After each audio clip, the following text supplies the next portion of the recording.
My name is Alyson Kaplan, and I am a second-year gastroenterology fellow at New York Presbyterian, Weill, Cornell, and I will be speaking today about how hepatic encephalopathy is treated. First, it is important to review what hepatic encephalopathy is, demonstrated in the upper left-hand corner figure. HE is a form of brain dysfunction that occurs in the setting of liver disease. In a healthy person, nitrogen-containing compounds generated from bacteria in the intestine and from muscle breakdown are transported to the liver via the portal vein and metabolized through the urea cycle.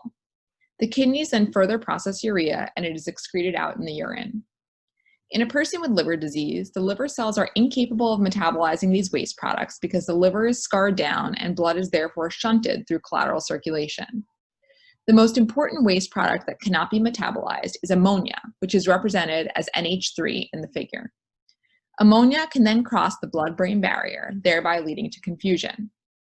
So what symptoms do people with hepatic encephalopathy have?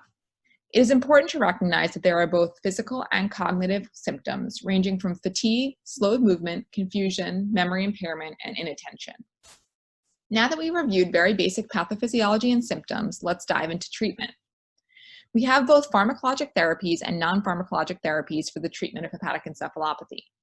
In the case of an acute episode of overt HE, lactulose is our most effective treatment.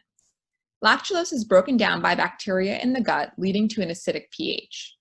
The reduction in pH favors the formation of the non-absorbable form of ammonia, thereby trapping it in the colon and reducing plasma ammonia concentrations, thereby preventing confusion. The important thing to recognize about lactulose is that it must be given to target 3 to 4 bowel movements over a 24-hour period, which for some people can happen in 2 doses and in others requires greater than 10 doses. Lactulose therapy is typically very safe, with the most common side effects including flatulence, abdominal cramping, and diarrhea. Rifaximin is another safe drug that is commonly used to treat and prevent HE. It is a non-absorbable antibiotic that is thought to reduce ammonia production by eliminating ammonia-producing colonic bacteria. It has standard dosing and is often given along with lactulose for acute episodes of HE. There are then multiple non-FDA approved pharmacologic therapies that require further study, including zinc, branched-chain amino acids, and L-ornithine L-aspartate, or LOLA.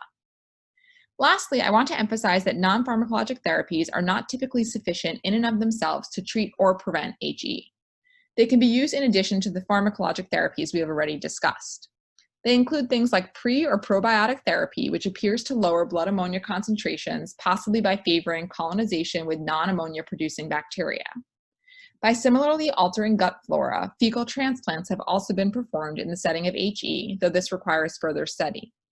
Lastly, small meals evenly distributed throughout the day and a late-night snack of complex carbohydrates will help to minimize protein utilization and thereby prevent the accumulation of ammonia. Thank you so much.